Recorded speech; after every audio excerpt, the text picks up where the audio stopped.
Versus চালাক বৌদি। Tasty tasty নারকেল নাড়ু। বৌদি তুমি এটা কি খাচ্ছ? এটা তো নারকেল নাড়ু। হ্যাঁ বৌদি, তুমি নারকেল নাড়ু কোথায় পেলে? আমাদের বাড়িতে তো এখনো নারকেল নাড়ু হয়নি। এটা আমার মা আমাকে বানিয়ে পাঠিয়েছে। ও, তোমার মা পাঠিয়েছে? তাহলে তো মনে হয় একদম ভালো হয়নি। তোকে খেতে কে বলেছে? শাকচুনি ডাইনি একটা কোথাকার। কি গো বৌদি, আমাকে একটু দাও।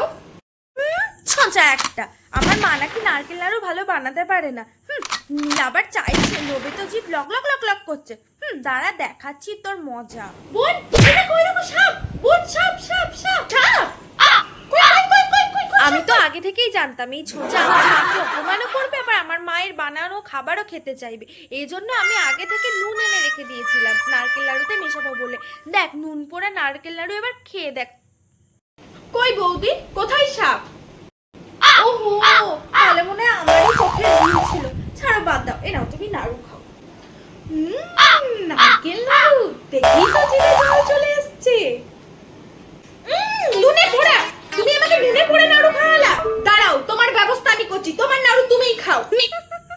ঠিক হয়েছে, বেশ হয়েছে। কুচুটা ননদ কোথাকার, মিশুটা ননদ কোথাকার। আর খাবি আমার মায়ের বানানো? বেশ হয়েছে, ছেঁচে দেবো। দাঁড়াও, আমি মাকে বলছি। দাঁড়াও দাঁড়াও।